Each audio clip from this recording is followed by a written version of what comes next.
tugas di subah umpamanya kan. Tiap hari bolak-balik ya Pak Guru ya. Tiap hari bolak-balik ke subah dah 80 90 kilo. Tapi bayarnya susah, Pak. Nah, kalau yang bisa ditahan itu lebih baik bagimu kata Allah. Ya, kalau bisa diamalkan walaupun dalam keadaan susah lebih baik. Sekarang kita musafir ke Jakarta naik taksi, naik pesawat, semuanya pakai AC.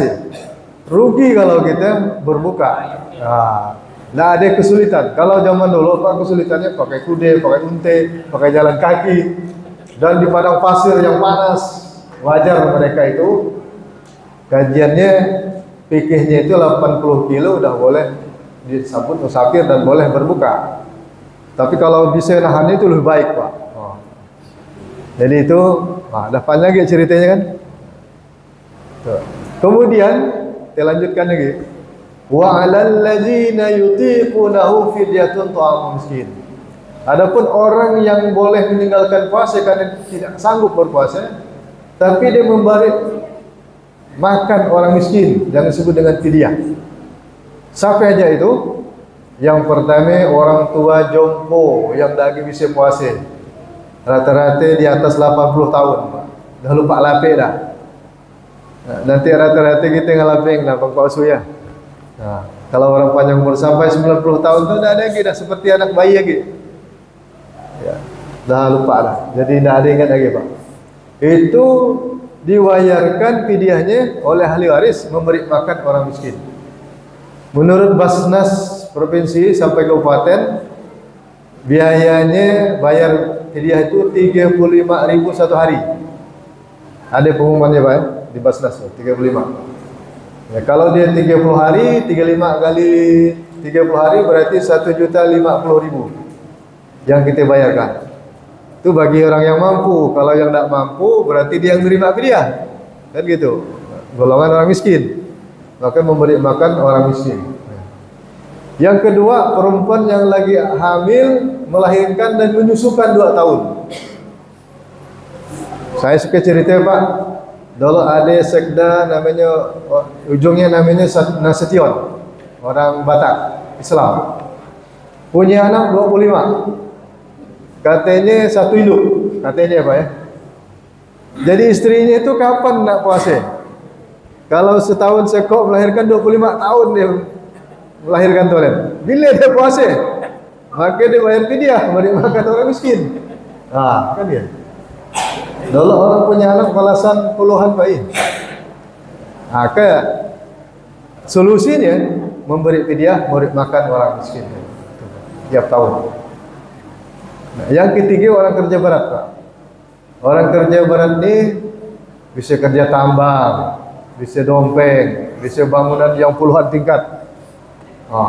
Yang memang kalau dia nanti berpuasa lalu tidak kuat tenaganya. Ini kecuali dia bisa nahannya bagus tuh. Ada fenomena kebetulan saya tugas desa Mas Pak.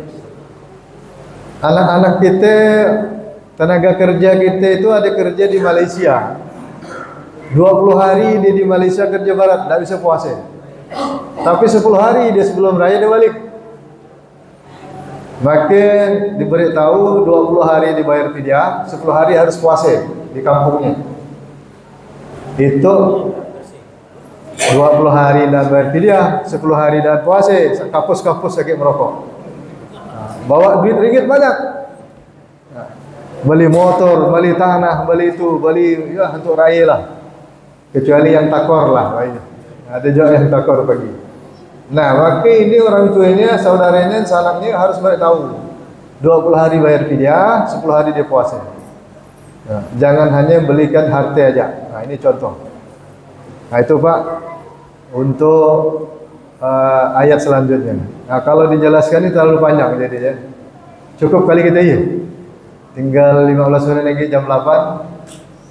Ya, yang jelas kita malam itu malam ke-27 10 hari yang terakhir ini kita cerita Lailatul Qadar. Lailatul Qadar itu malam kemuliaan yang insyaallah Rasulullah selalu di hari-hari terakhir dia mengajarkan kepada kita untuk i'tikaf di masjid.